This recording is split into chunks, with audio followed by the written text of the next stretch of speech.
Hey everybody, welcome to another video review.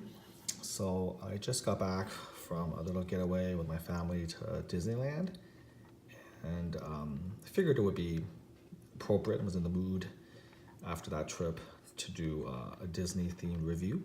So I'm going to go back to some of my Walt Disney Classics collection, especially my Walt Disney Classics collection Beauty and the Beast series. So this is Lumiere from Beauty and the Beast, Walt Disney Classics Collection, WDCC. And the name of this piece is Vive l'Amour. I apologize for my barbaric French, but that's the name of the piece. If you look under the bottom, you will see that that is indeed what this is called. And I'm going to try to do this without breaking it. So here we go. Beauty and the Beast, Vive l'Amour. Lumiere. Okay, as you can see, you always have the holes at the bottom, which is a hallmark of the porcelain process. And by the way, here, if you look very closely, you can see actually a little bit of the crazing process. Hopefully you can see that, the little fine pattern of little cracks. Just to let you know, this is not really considered a defect per se, and since this is only at the base, it's inconsequential. But let me put him back into position. So, there's not a lot to say about the piece itself. It's a pretty simple piece, very small, okay? But I'm going to take this opportunity to kind of talk a little bit about porcelain, fine art porcelain, how you make them, the Walt Disney Classics collection, and some of the aspects of it that makes it so special. So let's take it step by step. So the first thing is just to sort of look at the piece itself. It's small. It of course shows the candelabra, Lumiere. He's a central character in the animated film Beauty and the Beast, and it sort of shows him when Belle and the Beast are dancing in the iconic ballroom scene. And obviously he's very, very happy and he's beside himself with joy. He's cheering them on. So you can see from the expression on his face and his eyes that he's looking at them dancing. And of course, he doesn't have hands. He has the candle holders and he's sort of touching them together. This is basically his way of cheering or clapping. And the flames on his head and the two hands.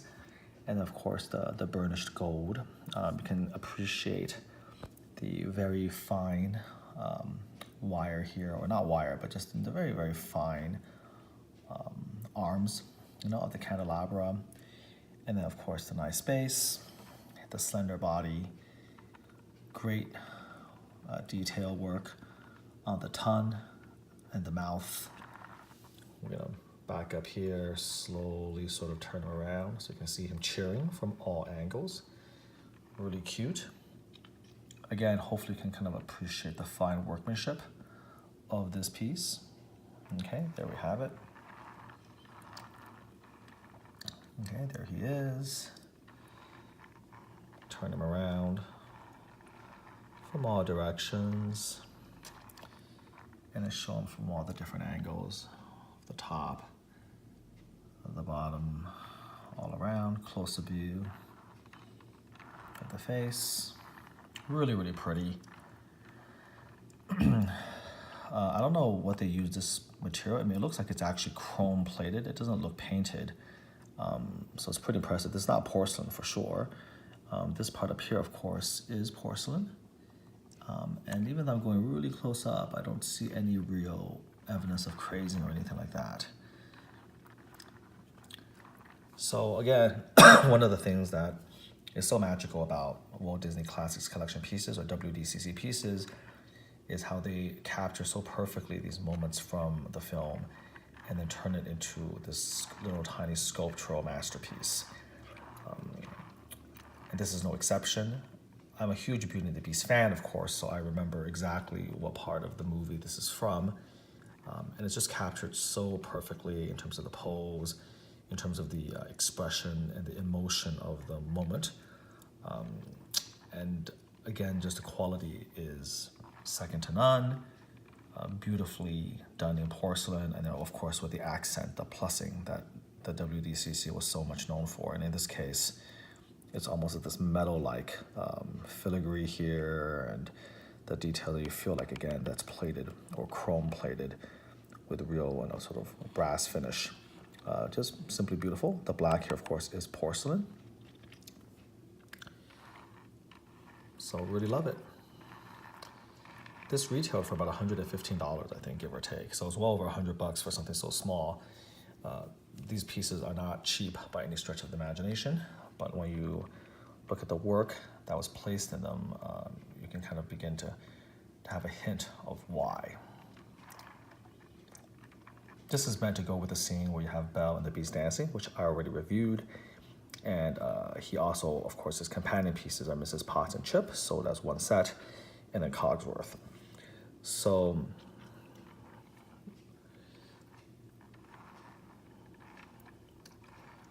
I like to talk about every single piece from the collection with a little bit more than just simply twirling him around or twirling the piece around. I think every piece, because I spent money on it, I'm going to spend time reviewing it, has to be somewhat special, has to speak to me to some degree. I mean, I had to have bought it for a reason. And so for Lumiere, I think it's pretty evident why. It kind of really encapsulates his bubbly personality, his playful personality from the movie. He's very debonair. Here you see him again so happy because he thinks, or he feels at this moment, that the Beast and Belle are falling in love, and their love, of course, is the key to setting him free from being enchanted and giving him back his life in his human shape. Now, I'd like to take some time at this point to go over some of the process by which the Walt Disney Classics Collection pieces are made. You can find one or two YouTube videos that go over this, and I think those videos were put up from an actual VHS tape that they either sent or sold to WDCC members, again giving insight to the process behind it. So let's go over that, shall we? Because it again underlines why this collection that has now been discontinued is and always will be so special. There's such a dedicated group of fans who love it to this day and who are still collecting pieces and buying pieces. So it starts off, of course, by choosing the right moment. And this is very important. Remember that all of these decisions are made by members of the Disney the Disney team. I don't want to say corporation, because at that time, I think it's actually the creative voices behind it.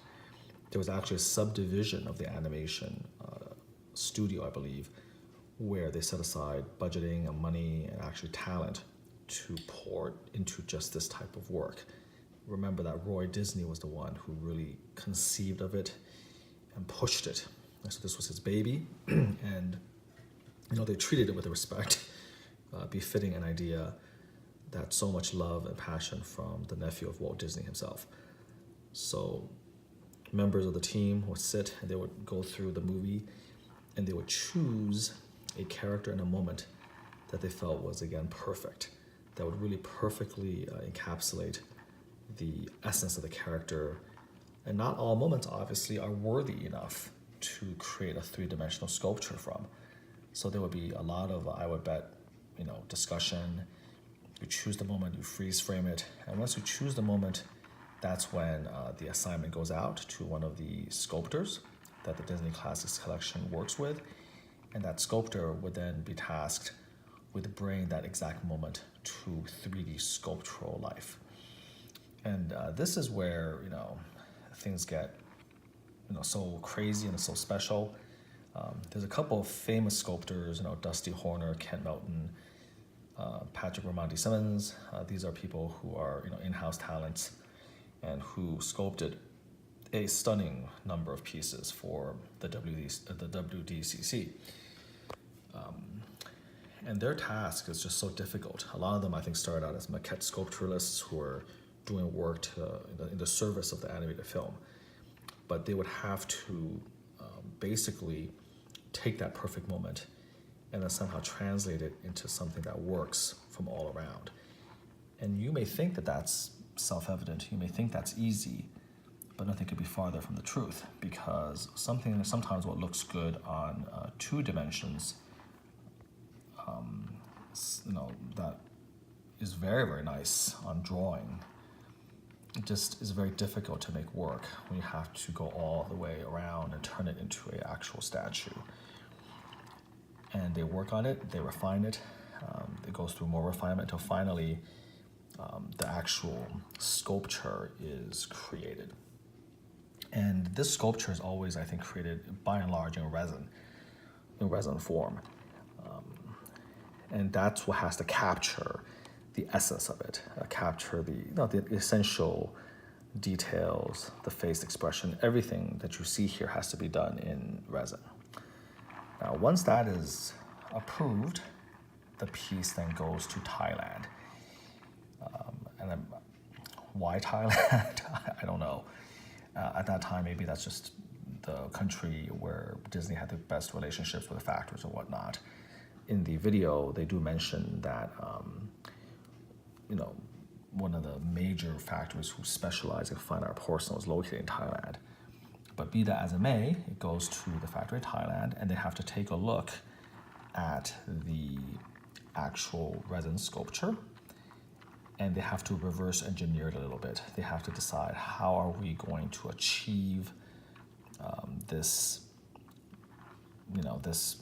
end result, but in porcelain. And that is a really big but, because it's easy to create statues, I guess relatively easy to create statues in resin. You take the master, you mold it, and then you make casts off of it. You refine the cast, and then you paint it. I mean, that's it. And sometimes you break the statue into maybe a couple parts, you cast them individually, and then you figure out how they come together. But for Disney Classics Collection pieces, the resin is not the final step. You have to make it from porcelain, and that is very, very difficult. Details tend to get lost in porcelain. I'll show you, I mean, even like Yadro, or, I would say, Royal Doulton, or some of the other more well-known porcelain lines. There's just a certain style to the porcelain figures, to those statues. There's a certain softness. Detail doesn't quite make it, not detail like this. And obviously, you're trying to create a situation where essentially the animated character looks like they just sprang from the movie into real life in your kitchen, in your dining room. And to do that, it requires a tremendous amount of detail. And to achieve that in porcelain is really, really difficult. But it shows. You can never, ever, I think, hide or try to, befuddle the difference between porcelain and resin. I'm a big collector of both. You know immediately this is fine art porcelain, and you know immediately this is resin. And since the Walt Disney Classics collection died and stopped, they've tried to maybe replace it with other versions, with resin statues, with maquettes, art collection pieces. I mean, it's fine. I've seen all of them. I don't buy them because for me, I just can't get lower quality work when something so amazing is already here, has set the standard. It's just very difficult for me to go backwards. And while those pieces, from Rapunzel to the rest are all nice, they just can't compare to the magic of the porcelain. So that porcelain is really important. And so how do they go about it? Well, they take that resin master, and these artists, these Thailand artists sit there, and they essentially have to figure out how to break that resin master, that resin prototype, into pieces so that each individual piece can then be molded and then cast in porcelain, okay? And depending on the complexity of the piece, something like this, which is just one piece, it may have to be actually broken apart into 4 or 5 different parts. You have to mold separately. Some of the worst ones, the number can run triple digit 100 separate molds. And then you take each mold, and instead of pouring resin into it, you pour this sort of clay porcelain mixture called slip, S-L-I-P. You pour that in, and then you let it cool, and what comes out is an intermediate stage of the production called greenware, which is still crude, maybe a little bit soft.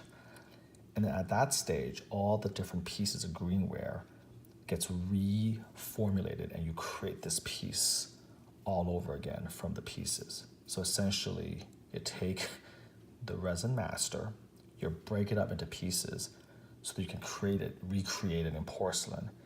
Then you have to basically put the pieces back together whole again. This is still the greenware stage, okay? And now what you've done is you've created porcelain pieces. At that point, it's not easy, right, to put it together. It's almost like a jigsaw puzzle or a Lego puzzle. And so there are, and again, you can see this on the video if you care to take a look at it. They then have very sort of ingenious and sophisticated techniques to make sure that all the pieces come together perfectly, so you don't lose anything from the master resin prototype. So there's various blocks of wood that they use to perfectly put the head on, and it's the right angle, all of that. And then when they do that, they then begin to introduce little tiny details because the slip is still not quite rock hard, hasn't been fired yet. So there's a softness to it. You can then begin to add little details and things like this. And you also blend in the join line, so everything gets perfected. Any mistakes, and that piece is thrown away. And when you finally have that all together, you then fire the piece in a kiln. So the honest to goodness kiln, like in an oven, essentially. You fire it at tremendous temperatures. And during the step, you also glaze the porcelain, okay? And then you also paint it with various substances to see any defects come out. And when all of that's done, the glaze, the yellow paint, the subtle paints to see if there's any defects, everything's put together, and then you fire the kiln. What comes out then is the actual final porcelain sculpture they're gonna sell, but it's all white, and that's called whiteware. So greenware, still soft, still need to be put together, hasn't been glazed, defects haven't been looked at, and then the whiteware is when all that's been done. And when the whiteware comes back, you then begin to apply color. And the color, of course, has to match perfectly the color from the animated movie. And obviously there are Disney archive specialists who make sure that happens. They create the color, they paint the piece, and then they ship it back to Thailand, where the factory artists then look at the color schemes and recreate it in a way that befits and can work with porcelain. And then each one of these are hand painted and then fired again in the kiln. And depending on the complexity of the piece, you can only get away with painting a certain number of colors before you have to essentially set it by firing it in the kiln. And then the fire and the interaction of the fire, the heat with the glaze and the paint creates this unique, subtle interplay of the final product. And again, depending on the complexity of the piece, a piece may have to go into the kiln multiple times, sometimes twice, sometimes as many as 5, 6, 7 times, several rounds of firing in the kiln. And then when all of that's done, at the very end, you do the plussing. And the plussing can range from pewter body parts, pewter parts, bronze parts, metal parts, anything from gold accents. Again, for instance, with the Beauty and the Beast, they decided to use the opalescent paint, which essentially glows almost when you see it under the light, and it can only really be recreated with a certain type of firing process that they do for the piece. That glaze again and that opalescence. This also was done for Cinderella's off to the ball coach, as well as her dress.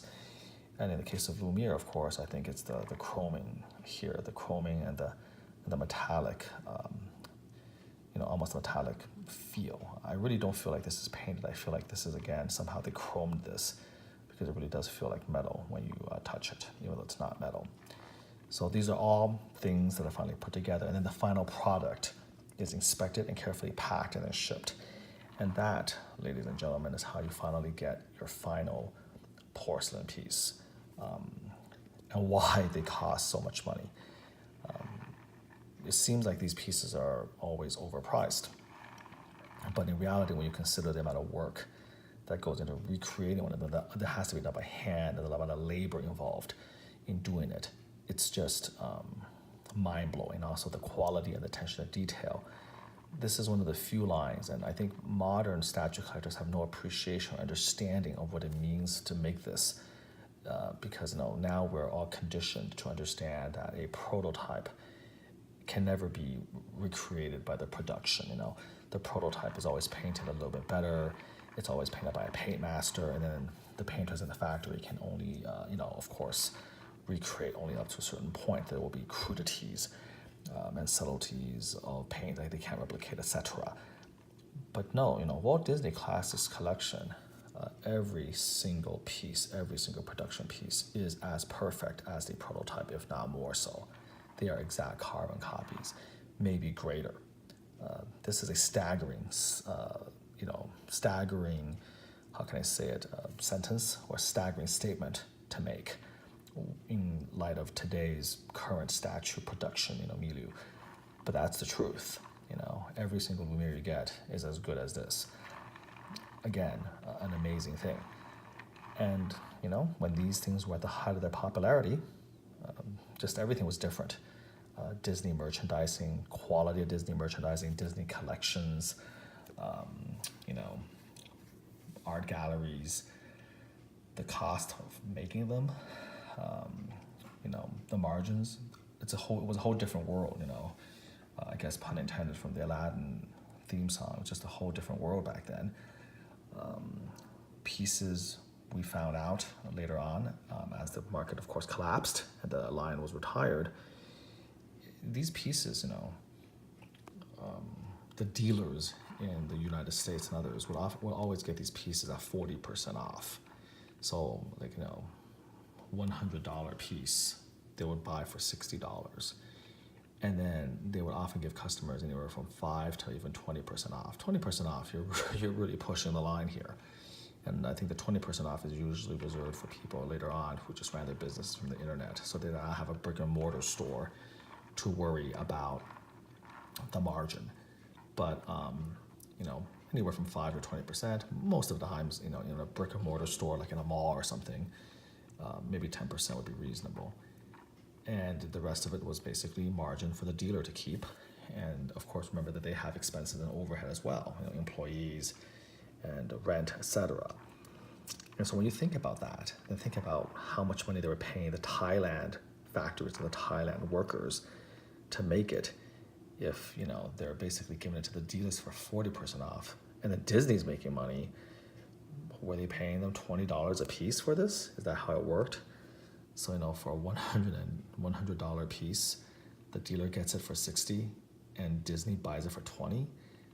We don't know. But obviously, things changed and they were no longer able to maintain that level of production and quality for the price that they were paying. That's why the line collapsed, essentially. Quality like this, it became more and more expensive to find. It became impossible, I believe, to replicate. And so this does give you some idea of the pricing behind these pieces and why sometimes you'll have wild fluctuations in value, because a lot of these pieces weren't numbered. Today's collecting world, all statues are numbered. Limited edition of 500 or 1,000 or 3,000, whether it's a gigantic number, some ridiculous silly number like 10,000, or a very limited number like 100 or 500, they were numbered. But in the early days of this porcelain work, I think the only way to break even, the only way that the factories in Thailand would consider a piece, you gotta make 1,000, 10,000, who knows, in order for it to be worthwhile, in order for the labor to be worthwhile. And so some of the pieces didn't hold value as much because they were already, sold for very inflated prices. And on top of that, they made so many of them. That's why perhaps for, again, Beauty and the Beast, Tales of this time where they're dancing, who knows, maybe over the lifetime of 7 years or 6 years, it was a very popular piece. They might have made 20,000 of them. And if you're selling them for $300, but the dealers are getting them for, only 200 and change, well, that explains why it hasn't been increasing in value all that much. But be that as it may, hopefully that gives you some context for this particular line of collectibles and how they're made, why they're so special, why their quality is always second to none. That's sort of the sweat and blood and tears and sort of the detail put into every one of them, and why they're also magical, the plussing, where every piece, traditionally, they always wanted to end it by giving it a little something extra, whether it's a little metal accent or something to make it not just like a porcelain statue. And then finally, understanding the pricing structure and what led to them being so high in price in the first place, and then eventually for their, I think their collapse in a sense, due to some of that. Now, the final thing I have to talk about is this phenomenon called crazing, which this piece actually happened to have, and it's kind of interesting. I took a look at the bottom, for the first time in about 15 years, or 13 years, and I just noticed a little tiny fine line of cracking. I don't know whether it was always there or whether it developed over time, but essentially, the crazing happens because of the glaze that you use to put over the pottery, and then the firing, and then the cooling, and all of this plays so that essentially, the glaze is what cracks and it goes underneath the surface. So it's not damage. A lot of fine pottery over the years have crazing. It's a well-recognized phenomenon in pottery. And in porcelain, it's the same thing. It just has to do with the conditions under which the glaze is fired and then cools. And when you touch it, when you feel it, there's no cracks. The piece itself is perfect. It's just the glaze overlying it that have developed the cracks. We don't know for sure, I think,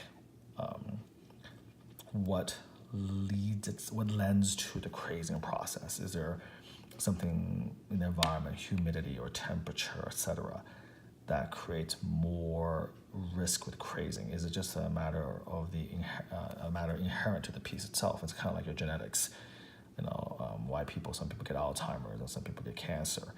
Is it just your fate that's going to happen? And whether it happens to you when you're 70 or 80 or 50, it's sort of preordained. It's the same thing with these sculptural pieces, where there's some pieces with the way they're made, they're just going to craze. Essentially, they're going to create those network of little fine cracks in the glaze. And it's a matter of time. It's a ticking time bomb, whether it's a month or a year or whatnot. I think that's still a mystery. I know that I live in the Inland Empire in California, where the conditions are very dry. It's not humid at all. And of course, they're housed in a temperature-controlled, interior. Usually my temperature ranges around 73, 74 degrees, not too much either plus or below that. And so very few of my pieces have crazing, hardly any. But, could it be that it could develop over time? It can. Now, does crazing affect the value of a piece? That's a pretty controversial statement. I think that depends on the individual buyer. I don't know, that's the common sense answer, obviously. Is it mint? I don't see how you can say it's mint, because there are pieces out there where there are no crazing, and so obviously it's preferable to have a piece with zero crazing over a piece with crazing. But based on what I just said, who's to say that the perfect piece that you bought 5, 7, 10 years ago is going to remain perfect? Because we don't know what controls this phenomenon. And so I think that's a little bit of a gamble. It's a little bit of a risk, when you buy these pieces, because you don't know what controls those factors. And so a lot of it also kind of depends on where it is. For instance, in this situation, I don't believe that the crazing affects the value at all. Not that he's worth anything. This is one of the pieces where they made probably 1 billion of them. You can probably still get them for anywhere from $50 to $100 pretty easily, my guess. I'm sure there are hardcore WDCC collectors will point out the error if by whatever odd chance he is worth something. But my point is, I don't think the crazing that I just showed is going to affect the value at all, because the only crazing is on the undersurface of the base, which you never see. Now, if the crazing was completely over the face, that might be a different matter. In general, the crazing is so subtle that you cannot see it just from normal, viewpoint, from a normal sort of viewing distance. You have to get super, super close, and sometimes only under the right light situation can you actually begin to detect those little tiny fine glazing imperfections. So a lot of that depends. And if the porcelain piece is of a human being and the entire face is crazed, well, that's going to be a bit of a problem. And I don't think people may not want to buy that. They might want to search for a version that has no defect. It depends on the inherent rarity of the piece. If there's only 30 of these, for instance, then you're going to take what you can get because there's only so many out there. If there's 30,000, then obviously you can afford to be picky. So a lot of this stuff, you know, it's very variable. But one of the things I do like, in a sense, about the crazing phenomenon is it does, I think, separate the true Walt Disney Classics collection connoisseurs and collectors from the novices. And so when a seller is selling, I ask about that, and that tells me a little bit about how serious the seller is, maybe how honest the seller is, how informed the seller is. If the person doesn't have any idea what crazing is, that's a red flag to me. That's like one mark against you. I don't know if I want to do business with you, because I really know what I'm talking about, and I want to do business with somebody who knows what they're talking about as well. I want an equal, equal level of knowledge and appreciation and sort of, collecting love. And anyone who collects Walt Disney Classics collection seriously, they're gonna know what crazing is. Now they may have different feelings about it, they may have different tolerances for it, but they're gonna know what that is. And if you don't know what that is, then I have some misgivings about doing business with you, because we have to be on the same page. And what if you don't even appreciate or know what it is? And I get when I say, well, this is unacceptable quality because of the crazing, and you're like, this is main quality. So that's something I do look for. So it's kind of almost like a secret handshake, or it does kind of separate, again, the people who are truly knowledgeable, who are true connoisseurs of WDCC collecting or porcelain collecting in general, and those who are just dabblers or who maybe are not really serious or have a lot of experience in this type of thing. So that was a pretty long video, over half an hour over such a simple piece, but hopefully I gave a lot more background and context. You now know why I love the WDCC so much. You now know why they're so special. You know the labor and the enormous amount of labor and attention that goes into making each and every single one of them. You also understand now a little bit about the pricing structure, why they're so expensive, and why that may have somewhat led to its eventual downfall, which I might get into and talk a little bit about with another review, since this is going a little bit longer than it should anyways. And then in conclusion, of course, talking about that phenomenon called crazing, which is a big subject for, I think, any WDCC collector, and it's going to come up if you buy pieces and collect these pieces, because it's something that is pretty prevalent and something that has to be addressed and talked about. So hopefully hopefully that was all pretty useful and interesting. Not really for the other, say Kabuto, for instance, groups, or people who really collect these. This is all old knowledge. Every one of us knows about this. But for somebody who, again, may not know about it because there's so few videos on YouTube about this, and we're just beginning to kind of look at this, hopefully this serves as a nice introductory course to the collecting of the Walt Disney Classics collection, and gives you that background and that context, so you're a lot more knowledgeable about what you're looking at and what you might be buying if you indeed begin to think about getting some of these beautiful works of art. So again, hope you enjoy that, and you also enjoyed Lumiere, and until next time, do take care.